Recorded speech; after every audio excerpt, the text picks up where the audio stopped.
INS, the International News Service, your source for the most important weird news from across the globe. With news analyst Kevin Harrison, actor, comedian, and musician Mike Wiebe, and professional commentator Brian Camp. INS, the news you need.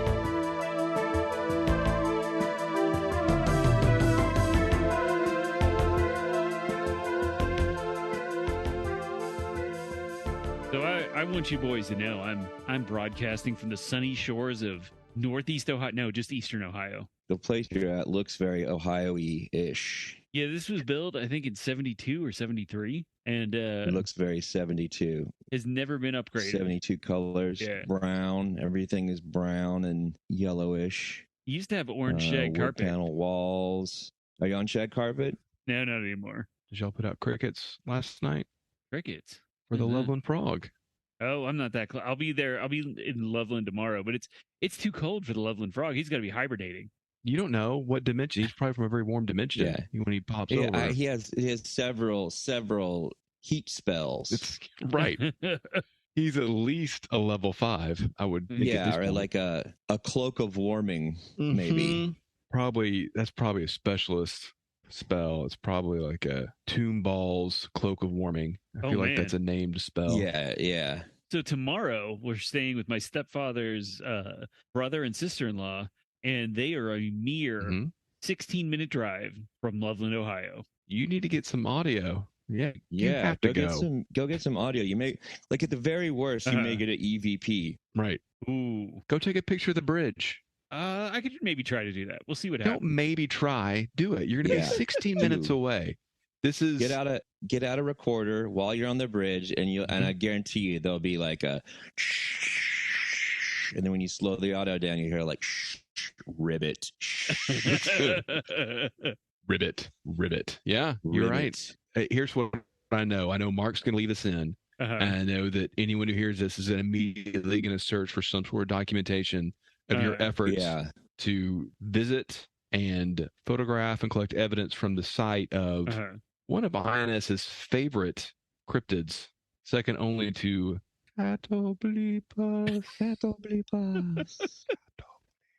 I don't think that's anybody's favorite other than the two of yours.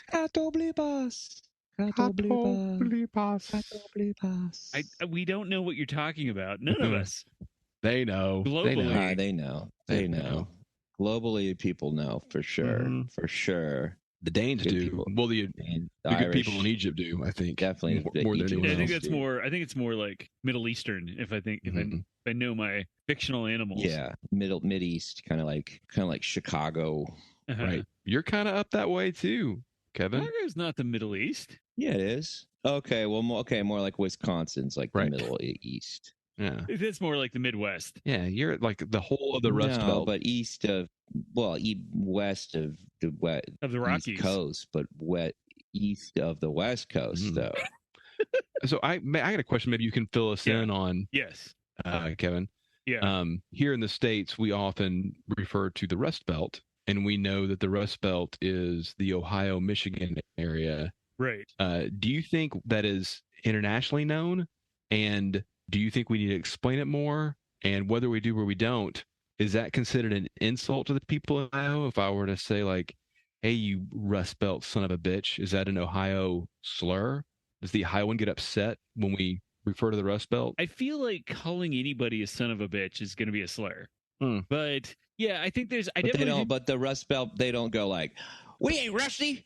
We're shiny chrome. Mhm. Yeah, no, I We're think spit polished. That's I right. think there's a certain There's a point of catalytic converter pride. plant just down the highway. I don't steal those.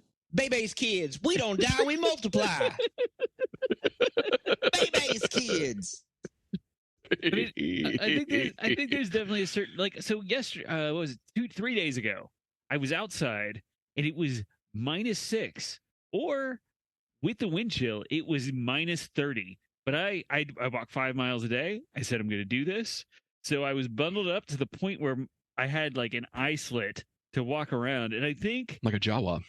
I think there was a certain point of pride in the people who live here and the fact that Their metal cars can't survive it, but somehow they can. Yeah. Yes, Got to get the so. undercoat. That extra $500 for that clear coating is the best deal in automotive sales. Well, if you piss your pants, you'll be warm for a little bit, Yeah. And then you freeze. but then it gets cold. But at least you have something to drink as you cool off, right, Mike? Sweet nectar. Mm-hmm. Are they complaining about how cold it is out there? Or are they just like, this is another day, another dollar? I think it's a little of both. I think what they complain about is if they are in an area that has not had the snowplow come by. Have you had a lot of snow while you're there? Oh, yeah. Well, so we had probably 3 or 4 inches, but we had crazy 45-mile-an-hour winds for 2 days. And so I would literally go out and I'd walk Gale a mile. force. Yeah. Gale force, Kevin. I'd go out, I'd walk for a mile, I'd come back, sit in the house and warm up for an hour, and then go out to walk again. And it hadn't snowed at all. It had just been windy. And my tracks in the snow were completely covered up because it was so windy out. Mm-hmm. Yeah. I couldn't Crystal be tracked. Gale Force. Yes. She had long hair. Yeah, she whipped it around. It was super windy. Whipped it Loretta around. Lynn's sister. Godmother. No, sister. Younger sister. She used her hair to tie men up with. The gold miner's daughter. It was prehensile hair. She could actually use it to do pull-ups with. Some sort of reptilian human hybrid. Probably what the Loveland Frog's been hunting down all this time. Truly a possibility. Crystal Gale was in a life and death struggle with Juice Newton. Oh. Playing with the Queen of Hearts. Well, Crystal Gale is Don't It Make My Brown Eyes Blue. I mean, you only have, I think they're both one-hit wonders, right? No, come on. And then she had a parody song called Don't It Make My Brown Piss Blue. What? Don't it make my brown piss poo? That's what it is. Don't it make my brown piss poo? That's really not right. a hit, like a jukebox hit. Nobody real party song. We would play it at stag parties. Yes, all the stag parties. That's another cartoon phrase, I think, for me. I never knew it. And then I thought, as an adult, I'll hear the phrase stag party all the time, only to find out. Yeah, that's true. No one says stag party. Yeah. I kind of wish they did, though. Stag films, that used to be a term, too. You gentlemen both have been married. Why didn't you have stag parties? Is that what is a stag party, a bachelor's party, or is it just a party with just dudes? That's a sausage party. I feel like rowdy dudes. Well, right. I feel like a stag party now has implications of impropriety. Okay. I feel like it always had those. I feel like that was probably a standard thing back then, and now there's probably acts or deeds committed that we would frown upon. A lot of circle jerks, probably. Well, yeah, but probably like a lady in the middle of the circle. Oh, yeah. Okay. I'm thinking of Requiem for a Dream, and yeah, totally. That kind of Okay, that's a lot of cigars. No, I don't think I'd be into that. A lot of cigars, a lot of yelling. I'm gonna make a joke just to get it cut out of the episode. What about a Skaggs Alpha Beta party? Mark won't cut it out. Leave that in, Mark. Leave that in, Mark. Skaggs Alpha Beta party. You're not the boss of him. He understands what's going on right now, and he knows it's crucial. That's a regional deep cut, right? Yeah, well, at least 50% of our audience is not in the United States. You couldn't make any grocery. We shouldn't even be making Kroger jokes. Yeah, our I think Kroger's is internationally known at this point because of us, though. Right. Well, yeah, but our entire audience consists of the countries of Canada, Panama, Denmark, Ireland, and now Panama, Vietnam, and El Salvador. El Salvador, really? Yeah. Oh man, the Killing Fields. Is that where the Is that where the Killing Fields were? El Salvador, San Salvador. Oh, there was that movie San Salvador around this. I think no, the Killing Fields were in Cambodia. That's Colombia. No, that's Cambodia. Sorry, not Colombia. Yeah, Shoeless Joe Jackson. I think the Killing Fields came out around the same time as San Salvador. The Killing Field of Dreams. Yeah, the Killing Fields of Dreams. Yeah, it's where Kevin Costner, where sexy senior Kevin Costner. Hey, listen, I know that we're done with the holidays, but if you and I wish I would have recommend this to the IS listeners, but maybe they have to go home. If you're ever in a situation, if you got white parents and you're in a situation where there's things are starting to get a little politically heated around the dinner table, just to change the subject, just go like, hey, what happened on the last episode of Yellowstone? This is true. This is, yeah. The politics is done. Then we're into Kevin Costner and his gravelly voiced, but somehow, what is it with him? How is he maintained? Like Dances with Wolves, I remember being pretty good. Have you seen it lately? I bet it doesn't hold up. No, and I haven't. That's what I'm saying. I remember it being pretty good, and I don't think it probably is. No, I don't think so either. I remember even back then thinking like, oh, it was just kind of cool because it was like a longer movie. And there weren't a lot of new westerns coming out at the time, and then I was a kid then when that came out, right? But I also remember even thinking like, man, this movie that's winning Oscars, like this guy isn't a very good actor, right? No, should we go through the exercise of naming good Kevin Costner movies? Okay, let's do it. I think that's a lot of. I'm gonna say open. I'm calling Waterworld. Range. Waterworld.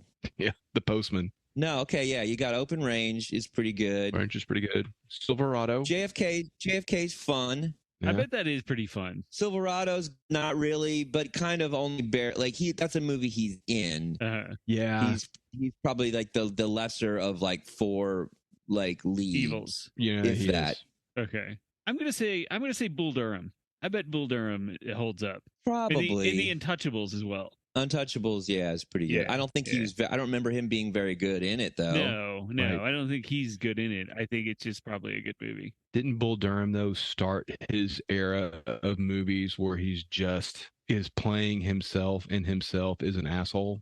Probably, yeah. I think so. It was like I think a weird that's like. what was going on. Yeah. Why do we think he's sexy? Here's the thing. At the Johnson house, friend of the podcast, Ben Johnson, Former the guest. Johnson house where I grew up, they noticed there's a scene where there's a bunch of Italian mobster guys and it's a shootout. It's Connery or whatever, one of the dudes, Andy Garcia, whoever. They bust open the door and there's this Italian like gangster guy and he starts to like he freezes. And he's about to go for his gun. And then Connery goes, don't do it. Don't do it. And then he goes for his gun. And when he grabs his gun, he screams a slur that I've asked Italian people. And I don't think it means anything. He just grabs and goes, Esufacci. And for years and years, we would scream "Esufacci" at each other, and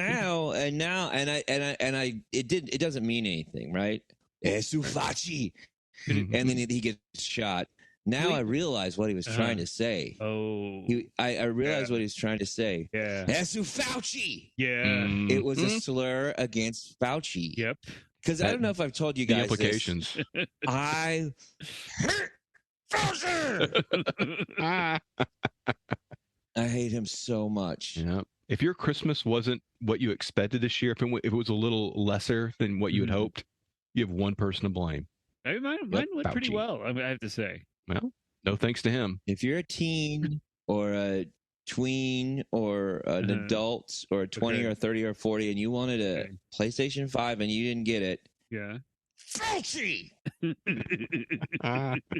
you got a DUI in the last year, Fauci! Yep. We're due for a new Christmas tradition here in the States.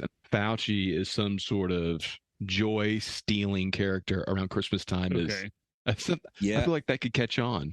Like the Grinch. I think Fauci is A little bit. Yeah, I mean, I think like new Grinch. I will say I've seen this on the internet a lot. There is like a weird new tradition of parents hiring a Grinch, someone dressed in a Grinch costume to come over and just terrorize the fuck out of their kids. And it is. And I do take delight in seeing kids get scared of that. Some of them, the kids are scared, and some of them, it's just hilarious. They're like angry and throwing things at the Grinch, and it seems really fun. But it would be nice to just replace the Grinch with Fauci, and instead of a giant guy in a green felt Santa suit, a green suit with Santa outfit over it, it's just Fauci coming in and going, "Hey, COVID, or whatever. I don't even know what he talks like. Is that Fauci or the phone? That's what he sounds like. That was uncanny. Hey, COVID over here. Oh, yeah. Every time leading into December and something goes wrong, or like, you know, if you're in high school, you're a kid, your friends want to go out, and you know, I got my grandmom's coming to town. I can't go out tonight. Your grandmom. Thanks, Fauci. Yeah. Just like everything that happens is like, like just the cars in the shop. Thanks, Fauci. Wouldn't That would be a real, but only around Christmas time. time. Doing that during Obama? Wasn't that the whole "Thanks Obama" meme? Yeah, but that was a real thing. Yeah, well, that was because he deserved it. Because he deserved every bit of it. Oh, so you're saying Fauci doesn't deserve it? I see. No, it's a different Fauci's interference with joy and the robustness of life is almost supernatural. Oh, you know, when people say that, when people describe someone as being like Hitler, and people say, well, that's too far. Right. Well, if you are describing someone as being like Fauci, that's way too far, because Fauci is worse than Hitler. Let's just put that out there. Okay. You heard it here first, listeners. You heard it here. That may just be Mike's opinion. Right. These are the most evil people in the world. Yeah, the ones who want you to get shot. When, you know, it goes Dracula, Hitler, and then Fauci. Oh, okay. All right. Coming in at bronze. Yeah. Man, what if Dracula were to turn either Hitler or Fauci? Would they overcome? Would they overtake Dracula? Oh, that's a good I question. think that's what would happen. Dracula would die. Dracula would bite them and then start gagging. What if Fauci bit Dracula? Oh, Jesus Christ! Right. I wanted to just a little sidebar. Okay. So I know we're a couple weeks after the holidays right now, but is it January 11th? January 11th. But, you know, on the post-holidays, I spelled days, D-A-Z-E. Wonderful. And I want to apologize for, it went viral. I was promoting the Nog Bomb Challenge online. And yes, a lot of kids were going to the hospital because of that. And I'm happy that nobody died. So I do want to continue the thing, but just a little shout out to be a little bit responsible. Hey kids, if you're gonna do the Nog Bomb Challenge, make sure you're over 21. And if you're gonna do the Nog Bomb Challenge and you're under 21, make sure you have a really cool friend's single mom nearby who's gonna hang out. And allows you to do that. You know, a single mom that's like, hey, listen, I know you're going to go do the Nog Bomb Challenge somewhere, but if you're going to do it, I'd rather you do it in my house than out in some field somewhere. At least I know where you are. And she doesn't wear a bra, and she smokes Pall Malls. Yeah. You know, so one of those two things. If you're going to do the Nog Bomb Challenge next year, because I know I've been getting a lot of blowback for creating the Nog Bomb Challenge, but Rome wasn't built in a day, and there were mistakes in creating Disneyland. So 3 or 4, yeah. Welcome to the International News Service. We're your hosts. I'm Kevin Harrison, along with I'm Brian Camp. I'm Mike Wiebe, creator of the Nog Bomb Challenge, and legally not responsible for anything that anyone does with the Nog Bomb responsible Challenge. For creating it, but yet not responsible for anything that happens as a result of it. I never have pulled a gun on anyone and said, you have to do the Nog Bomb Challenge. Right. Now, if there were ever to be a situation where I was in a room with Fauci, you bet I would pull a gun on him and make him do the Nog Bomb Challenge. If you're too much of a pussy to do the Nog Bomb Challenge without getting sick, that's on you. Yep. What percentage of people approximately have taken this challenge that have gotten sick? I don't know percentages. I do know that there are about 15 kids and adults over in the United States and Canada up in the hospital. None of them died. Right. 15 kids and adults that were the United States, Canada, and a couple in Mexico that died or that didn't die. They're all in the hospital. Nobody died. No, they did not die. And only one experienced severe brain trauma. Right. They all had to. That's what I'm saying too. I mean, let's be honest. This is Okay. I mean, really, at the end of the day, let's look at the people that are incorrectly, putting the amounts of nog in cartons, and who's pasteurizing this nog. That's really what it is. Let's talk about pasteurization. It's a conversation about pasteurization. Right. I think. It's raw nog is what they're getting after, and that's not part of the challenge, as I recall, Mike. And no, not at all. And at the end of the day, this is about Big Nog. So this week we've got 2 dirty news stories, a bonus story for our Patreon listeners, and Mike has a new story for us and Get to Know Your podcast. So this first story comes to us from Rolling Stone, and it's important to note here. Cool rock and roll. Panama. Hey, I'm Bob Dylan and the Rolling Stone. Satisfaction. Come on. That's the magazine. That's the one. That's the rock one. And roll music, man. Yeah.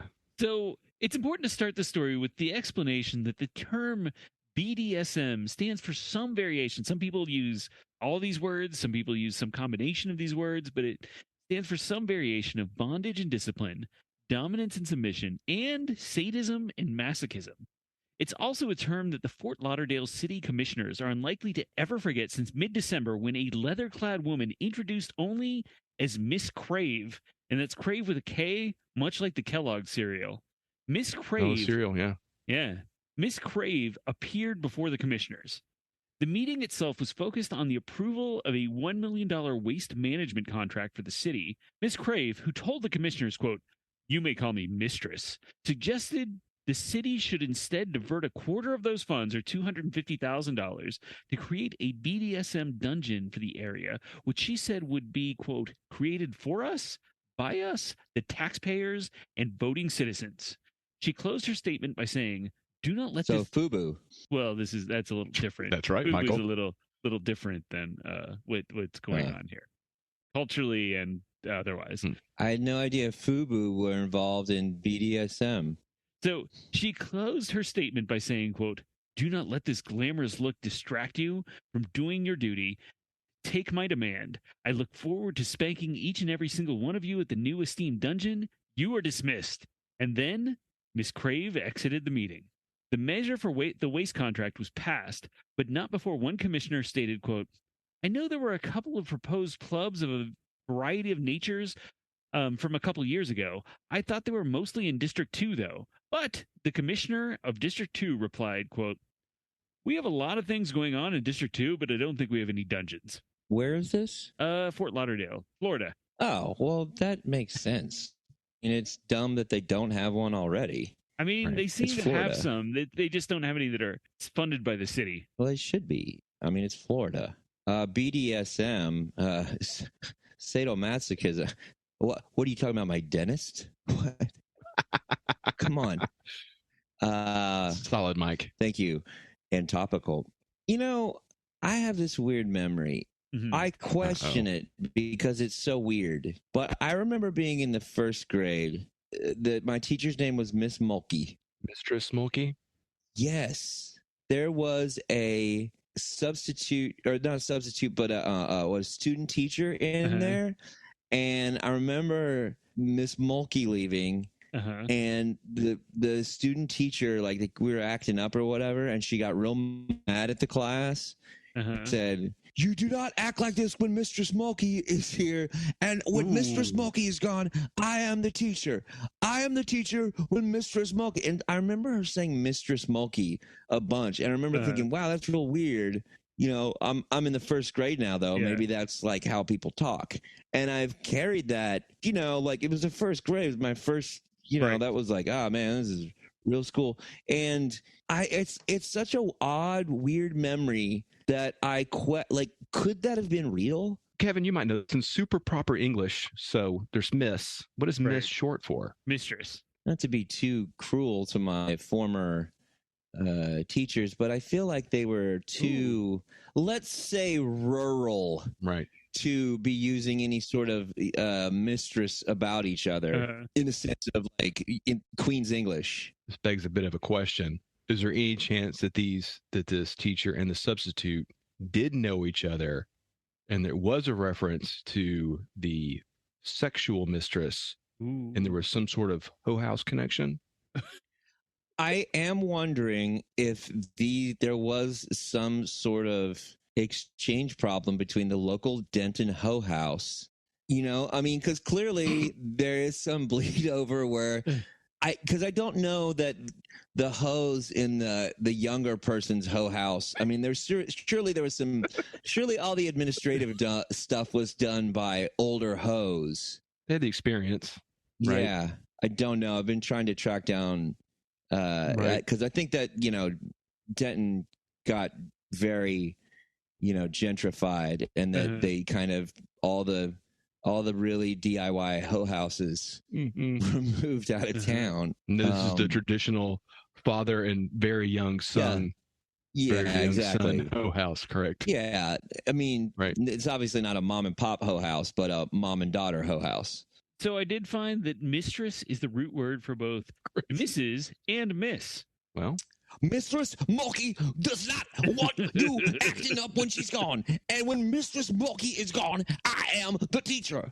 I don't know. How old are you when you're in the first grade? 6 or 7. 6. Yeah. 6 or 7. So this would have been 1980 or 81, maybe 82. Like, I don't remember specific outfits on either of these ladies, but I remember just a general 70s hangover color palette on both of them.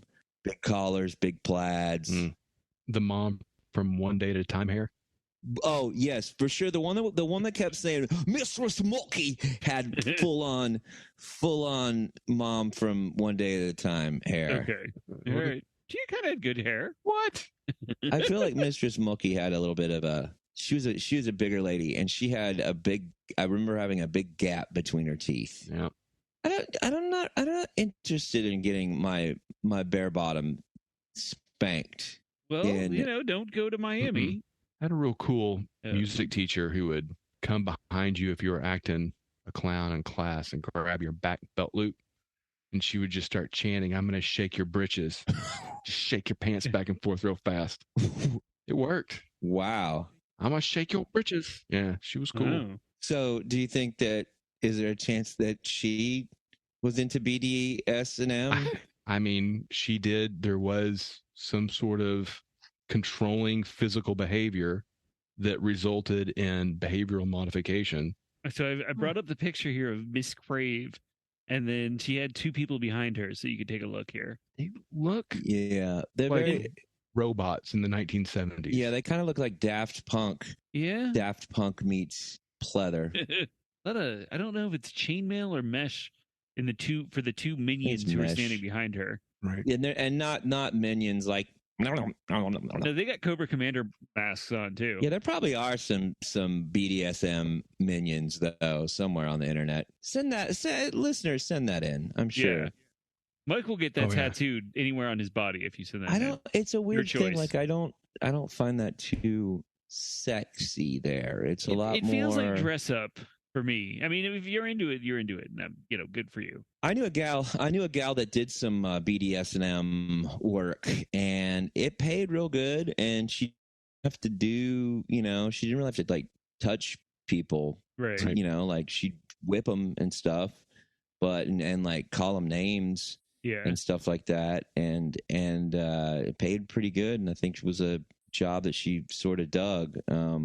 It's a weird thing to pay for to me, but I knew a woman who wanted to get into that, and she was real cool, and I liked hanging out with her, but she was real pushy and mean, and I was like, oh yeah, you'll be good with that. And she tells me, oh, I set up this thing with this guy, and then he didn't show up, and I was going to send him a mean email, except then he'd probably just get excited about it. Well, if she needs help finding work, I do know I can get a hold of Mistress Mulkey probably still. I'm sure she's still in the game. Yeah, no. Hey, you know what's fucking weird though?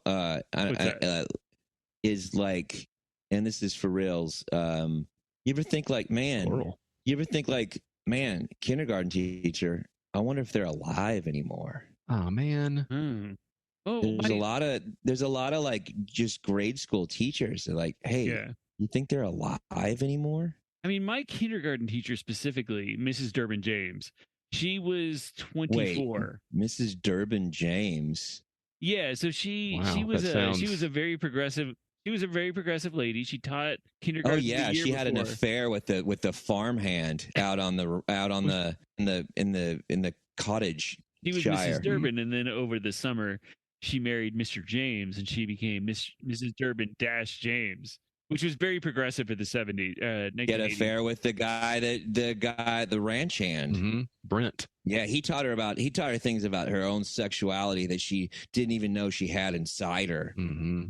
Awakened a whole new person. A whole new, yeah. I don't know that happened to Mrs. Whole Durbin outlook, James. a whole new avenue of exploration, loving one another, No, it touching one did. another, exploring their bodies in the wheat. Yep. Those summer nights, she'll never forget them. Summer nights, that's great.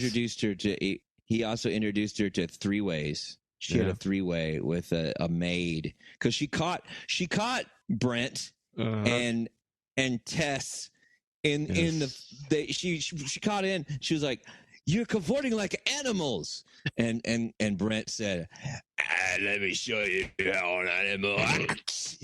I think you just describing your own fan fiction here. No, we should write this down. This is good stuff, it's Mike. a true story. I never thought it could happen to anyone else. But when I'm thinking of my kindergarten or first grade teacher and hoe house worker, Mistress Mulkey, I don't know. It's hard to tell how old people were, right? Especially when you were a little kid and everyone seemed old. But in my head, she was in her 40s. I mean, this was like 200 years ago because you have the amulet, though. Yeah, that's Excellent true. point. There are no 240-year-olds around aside from Well, yourself. I mean, there's other people who have found amulets here and there, or who have touched a meteorite. Oh, or who are Highlanders. Yeah, well, most of them are dead by now. Yeah, are they down to just the one? Yeah. Larry. So our next story comes to us from the New York Post. Oh, but Naipo. So we've discussed poor medical care decisions on the podcast before, like the woman who cut off the man's foot, or without permission, or our entire episode with Ashley Sharma. But this one that occurred in France in 2014 just might take the cake. And I want to point out here that it's coming up because there was a recent development in this case as well. So the man in this story is a father of 3, and in 2014, he was then aged 30, and he was diagnosed with cancer that lined part of his penis. Apparently, a urologist tried to remove as much of the tumor as possible, and the article doesn't make it clear, but there were a series of accidents in his treatment, which a court called, quote, faulty breaches. Those led to... Kevin? Yes. I hate to interrupt, but I've noticed something. Faulty breaches. Faulty breaches. That's a great show. Yeah, no, it's my favorite British comedy. Right. Lord Atwell's always making mistakes. It's just like the misunderstandings that have a whole thing. How does he react to misunderstandings? Huh? Do what? Do what? Well, I've just noticed, and I wonder if Mike has noticed this as well, that as you're reading these stories, normally there's a robust Kevin, loud Kevin reading these stories. Oh. And I don't know if the listener knows this, but you're out of town, and I'm getting a real Kevin's up past his bedtime on the phone vibe with the volume that you're reading some of these stories. Could you fill us in on what's going on exactly with the lower toned? I'm at a grant. Well, yeah, this is so. I just for the listener, I want to point something out, which is a lot of times when I practice these, I just belt them out. I mean, like I put as much effort and volume into these to the point where I was once practicing, and my Apple Watch warned me that I was risking hearing loss because I was surrounded by 90 decibel sounds, and all the sounds were coming from my voice. But yeah, so I'm at my grandmother's house, and there are people in bedrooms around me sleeping, and I don't want to disturb them with my naughty stories for, the listening public.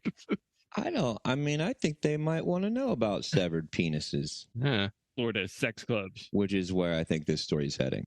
What? I don't know what you're talking about. What do you real quick? Do I need to just redub these later? I can do that. No. Oh, okay. Oh, yeah. What's that called? ADR? Yeah, ADR. these word. Yeah. Like later, if Mark, if you want me to do that, let me know. Only if you have to do it real bad, a very poor job of it. Otherwise, I wouldn't want to hear it. No, it's fine. It's much more of a subdued. Okay, it's fine. I can hear it. Like if people are listening to this between the hours of 11:30 and 4, it's it's the exact right tone. This is my NPR hey, y'all. presentation. It's one of those, kind of ASMR. Yeah. Welcome to Morning Edition, where we will give you all of the information in the most sedate tones that we can. I'm Teri Gross, and one thing I noticed when I was watching the film is it seemed like you were having a lot of fun in the scenes where you had to show your bare buttocks, Kevin Costner. Yeah, I liked showing my bare bottom in Robin Hood and Prince of Thieves, and I liked showing my bare bottom in Bull Durham too. Yeah. I'm Teri Gross, and we're talking to sexy senior Kevin Costner, and I'm hoping that he's going to want to rail after the interview, because like all older white women, I'm wet with pussy for Kevin Costner. Let's get back to the story, shall we? Say that. Wet with pussy. So, just to review real quick. She said that. I didn't listen. I know that was me. The verbatim. That is what I was. Yeah.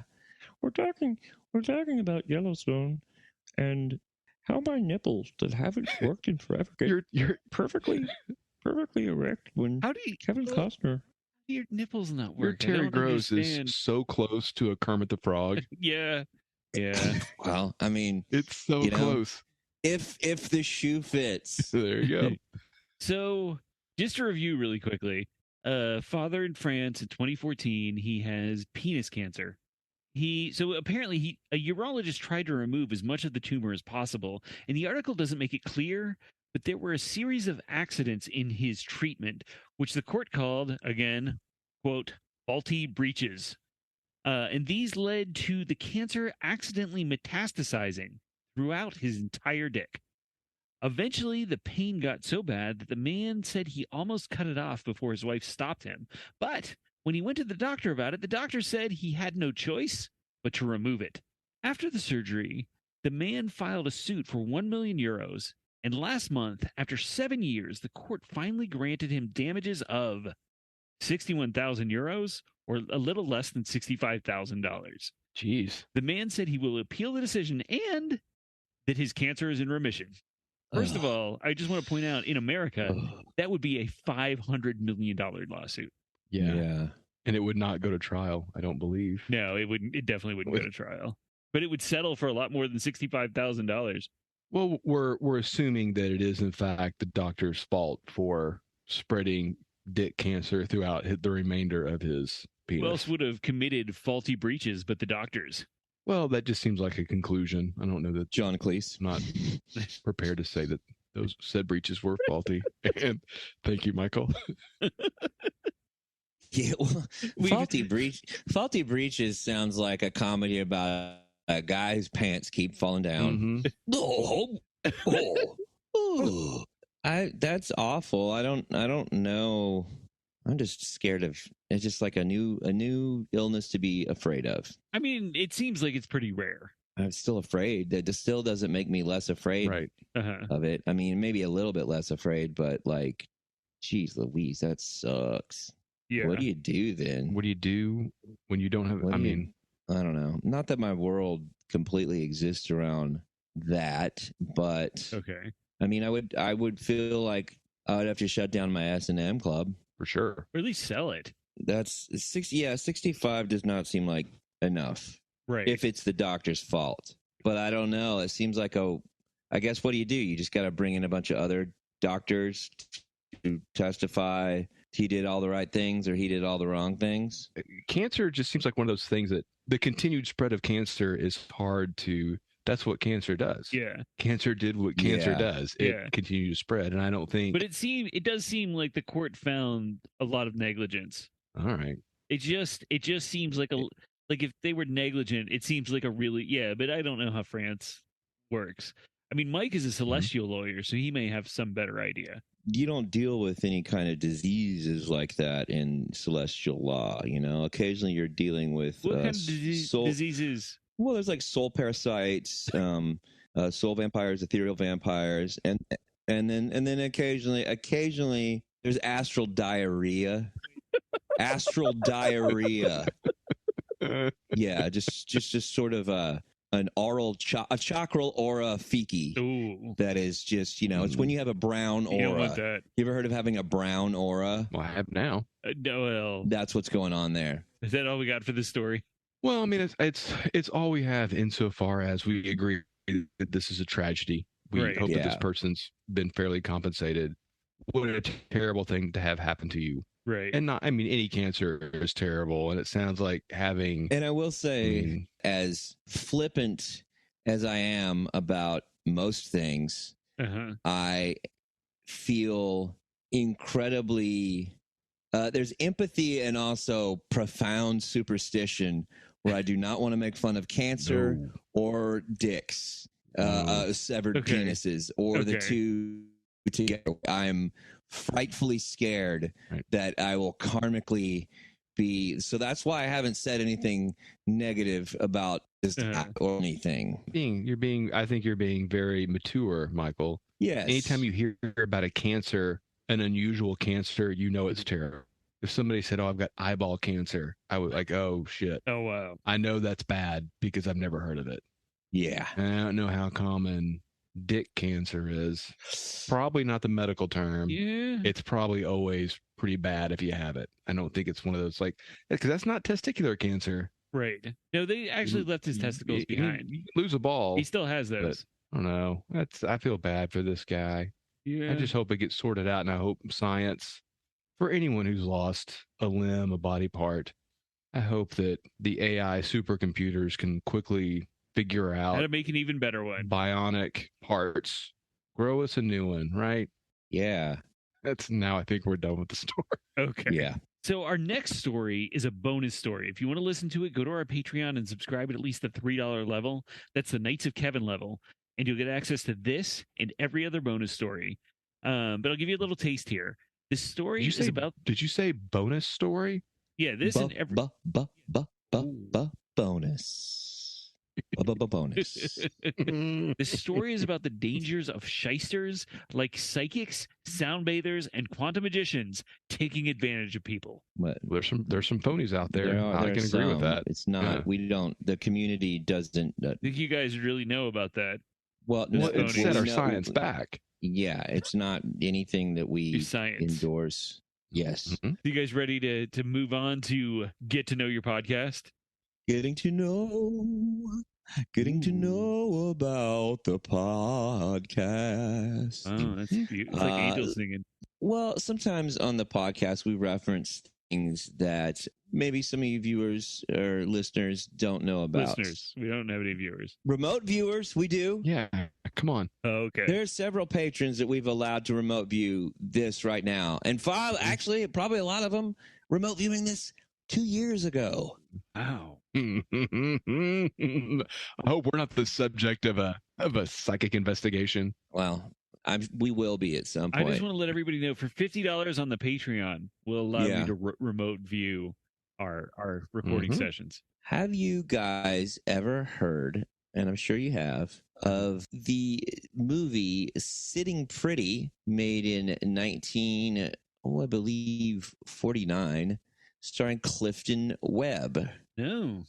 It's a story of an arrogant genius who enters an employment advertisement for a babysitter for 3 bratty kids. And he he accepts the employment because he's secretly Oh, no. writing a novel about a Oh. community filled with gossips and busybodies.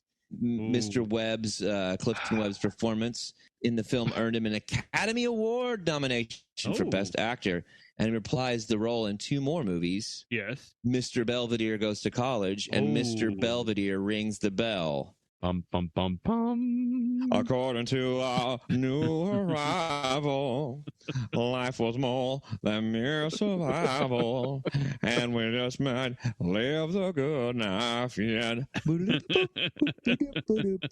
And then the show was made in the 80s after all those years called Mr. Belvedere. Was it the same guy? No, it was not the guy. Okay. The actor Christopher Hewitt is who played it. Right. Okay. Bob Uecker in It both, was Yeah. and Bob Uecker. Well, it was an American sitcom that aired on ABC from 1985 to 1990, and it was based on this Lynn Alahoyas Belvedere character created in the 1947 novel Belvedere, which was later adapted into those films. And they did a couple of doing TV shows with it over the years, and it never really took off between the 50s and the 80s. In the TV show, his premise is it's an English butler, and he struggles to adapt to living with the Owens in the suburban household in Pittsburgh. Okay. The breadwinner is George, played by Bob Uecker. He's a sports writer, and in real life, Bob Uecker was a sports announcer and kind of a funny guy, a little bit of a classic Pittsburgh blowhard kind of guy. And of course, Mr. Belvedere, played by Christopher Hewitt, is a very he's kind of a bigger fella and very classically British. And every episode would end with him writing in his diary about what had happened in that episode. So, but Bob Uecker's the dad. His wife is Marcia, played by Eileen Graff, and she's attending law school. At the show's start, there's an older son named Kevin. He's a senior in high school. He's played by Rob he's named Stone. after me. He's named after you. He's played by Rob Stone, who's from Dallas, Texas, actually. There's a daughter named Heather, played by Tracy Wells, who's a freshman, and then Wesley is in elementary school. And over the course of the series, it kind of, a lot of it focuses on Wesley being the kind of like perennial bad kid, mischievous kid in elementary school, and his relationship with Mr. Belvedere as kind of the de facto dad, even though his dad is actually there and is fairly good vibe. So George becomes a sportscaster, just like Bob Uecker, who was actually a sportscaster during the run of that film. Bob Uecker also very famous for Bud Light commercials in the 80s. Yeah. And I must be on the front row. yes. So over the course of the show, Marcia graduates from law school and starts a career as a lawyer. Kevin leaves for college, gets his own apartment. Heather moves up in high school. Wesley moves up to junior high. And, Wesley and Mr. Belvedere are always at odds at each other. It's kind of a standard sitcom. There's a couple of noteworthy episodes of there's one where, because, a lot of these 80s sitcoms had these very special episodes where something incredibly serious would happen, but it's still the sitcom, so they still sat with the laugh track all the way through it. There's one episode where Wesley gets molested. Yeah, I remember that one. And there's like laugh track. I think the Different Strokes episode is more famous. There's another one that's probably the most famous of these weird ones is Wesley is giving he's a tech for a junior high production of something with presidents, where all the presidents are going to come talk. And his buddy is playing Abraham Lincoln. But then he comes out of school, and Wesley comes down and is like, yeah, he's in a lot of trouble because he got AIDS. He can't come to school because he's got AIDS. And like, well, Wesley, all Wesley's friends say, hey, we got to start shunning the kid with AIDS because they're afraid of AIDS. This is the 80s. People don't really know what it is. Yeah. And the kid comes over to give, because he's kicked out of school, to give Wesley the Abraham Lincoln outfit, because he graduates to get to play Abraham Lincoln since the kid with AIDS can't do it. And they say, just like real Lincoln. Yeah, they say, hey, Ryan, how are you doing? And when he walks through the door to Mr. Belvedere's, the place that they all live, like, hey, how's it going? He says, I'm doing pretty good, except for the AIDS. Laugh track. Oh my God. Loud laugh track. Whoa. So then it kind of comes into a whole thing where Wesley's, scared to wear the outfit because he doesn't know if he's going to get AIDS. Uh-huh. And later they go back and forth and talk about it. Wesley's mom goes to the library and comes home with a big stack of papers about AIDS because it's all pre-internet. Because at first Wesley is kind of cruel to him and rejects the Abraham Lincoln outfit. Then later the friend comes over, they kind of make peace, and Wesley says to him, I'm sorry you got AIDS and all. Laugh track. And then Wesley brings him up on stage, and they kind of give a little announcement about AIDS and try to explain it to the people. So it just that weird thing. But the reason why I wanted to bring up Mr. Belvedere, the most important, I think, addition to Mr. Belvedere is the story. And I don't know if this is coming up on the podcast before, but I wanted to bring up the time the actor that played Mr. Belvedere sat on his own balls and shut down the production of a major network sitcom for 3 days. How did this play How do you out? know that? This is what I got. Knowing something like that is cachet in of itself. Like that's Right. Where'd you hear the story? Well, it was a rumor for years, but I read multiple articles, and I tracked down a podcast where they talked to the actor who played Kevin, Rob Stone, who confirmed that, yes, Christopher Hewitt, the actor that played Mr. Belvedere, sat on his own balls and was forced to cancel 3 days of production on a major network sitcom. Now, the story had it for years and years that it was that they were sitting around for a table read, and the actor Christopher Hewitt came in his jovial self. Christopher Hewitt, a lifelong bachelor, came in and in a jovial way and sat down. And when he sat down for the table read, sat on his balls and caused the cancellation for 3 days of production of a major network sitcom. That everyone, that radios went around that, oh, hey, Chris sat on his balls, and that they had to get an ambulance to come out and take him to the hospital. Testicular torsion from sitting on his balls, which is what caused the shutdown of a major network sitcom for 3 days. That the rumors were going around, and apparently it was just like the talk of Hollywood, for that week. That's a big deal. I don't know of any other time in history that an actor has sat on their own balls, causing them to stop production of a major network sitcom for 3 days. I'm not familiar with any of those. Right. Now, I'm not familiar with anybody doing that in any context ever, but not either, but definitely a major network sitcom, right, causing production to be shut down for 3 days.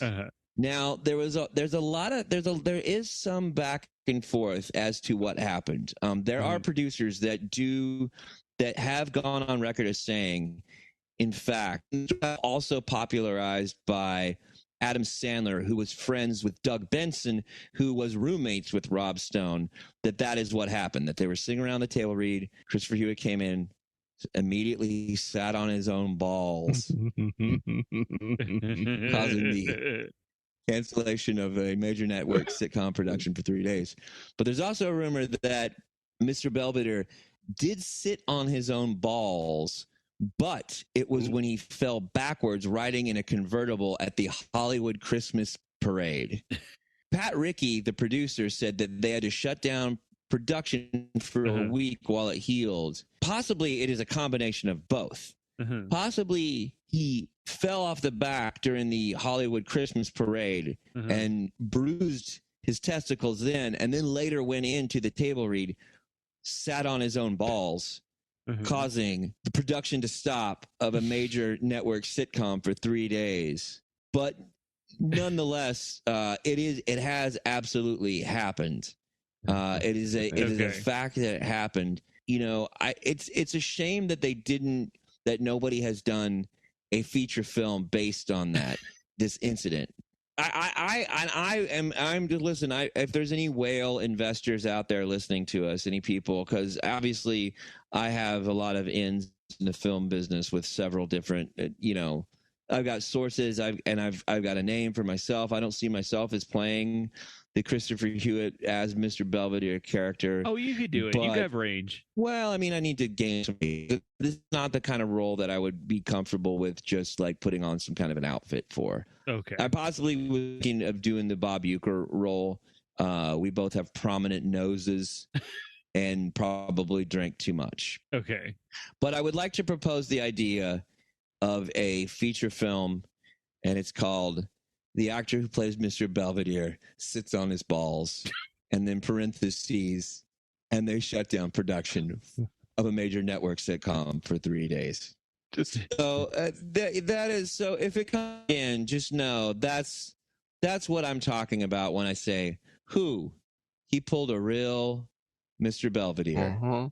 Mr. Belvedere being Christopher Hewitt, the actor who played Mr. Belvedere, sat on his balls, causing them to cancel the production of a major network sitcom. How long would this movie be? Well, I would want to shoot it in real time, so it would be. Sounds like 3 days. Yeah, I yeah, guess 3 so. days.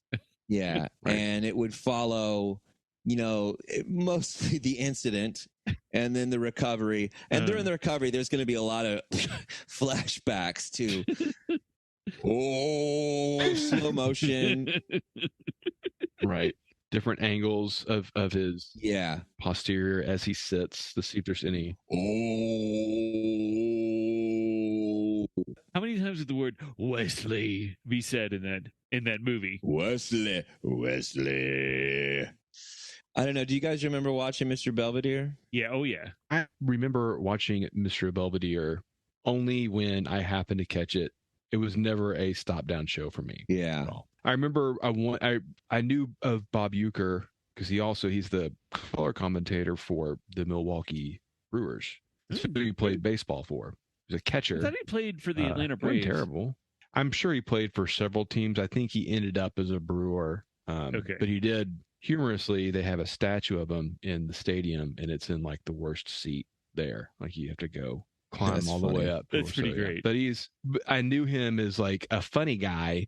And then the character on Mr. Belvedere he plays is kind of a no nonsense, serious bedraggle. Like he gets frustrated with Mr. Belvedere. Yeah. And almost it's that thing where maybe when they wrote the show, he was going to be more of a character in it, but the relationship between Mr. Belvedere and Wesley just overtook. Because that's what they did, right? If they found something that worked, they just did it every single week. Yeah, It didn't work exactly. Right. Bob Uecker, I remember Norm Macdonald had a story about Bob Uecker about how he was really, really good at broadcasting. Like he'd just done it for so long and like doing the play-by-play. And like Norm came and like sat next to him during like a play-by-play at one of the games when he was up in the announcer's booth. And he had like a button that would mute the mic. But he'd like have a conversation with Norm while going back and forth between like the baseball plays and stuff that were being broadcast. And they would be like, that's a pop fly out to the fourth. Ooh, it's a quick catch by there. And like, then a quick mute and go like, look at the jugs on that lady down there. And it would be just like flawless. Norm did it like great. It was this flawless thing of like, ooh, and it's a pop fly. Ooh, look at the crotch on that. I'd like to grab that and get a piece of that. Oh no, one more out. That's only 3 left. And ooh, look at that jugs, which makes me think that's a skill. Yeah. It doesn't match the skill of sitting on your own balls and shutting down a network sitcom. So in 3 days. 1985, when Mr. Belvedere came out, what possessed them to go, hey, remember that movie series from 35 years ago? What if we made that a sitcom? I mean, that's like me saying today, hey, remember 1989's She's Out of Control with Tony Danza? Let's make that into a movie. Let's make that into a modern TV series. Tony Danza. I think that essentially, though, it's because all sitcoms back then were one of a couple things. There's a family sitcom's kind of a family sitcom, and it's just like, well, it's a regular family, but how do we mix it up just a little bit and throw a little bit of wackiness in there. And there's probably some piece of like, well, we already own it. NBC probably own the IP or whatever, so they don't have to pay anybody extra for that.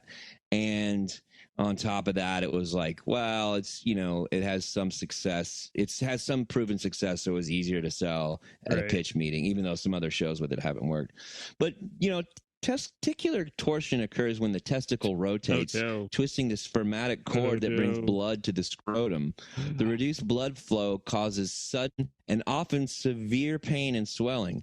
Testicular torsion is the most common between ages 12 and 18, but it can occur at any age, even before birth. Wow. Or when in your 50s and you play Mr. Belvedere, you sit and down you end wrong. up having to sit down wrong, and it makes you shut down production of a major network sitcom for 3 days.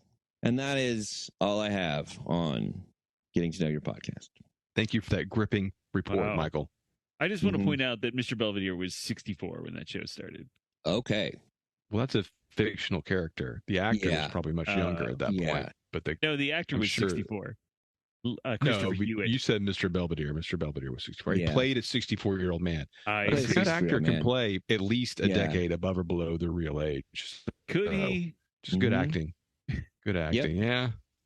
I've played people well below my age and well above. Yeah. Well, obviously below, because considering the amulet, you'd have to. Be tough. So that wraps up another week at the International News Service. Find us across social media at International News Pod. Email us at internationalnewspod@gmail.com. We're calling on all our listeners to appear before your local city councils in full bondage gear and demand public funding for INS. Check out the INS merch store at Redbubble and our Patreon. We'll see you next week. Thank you for listening to the International News Service. Don't forget to rate, review, and subscribe to the podcast. INS, the news you need.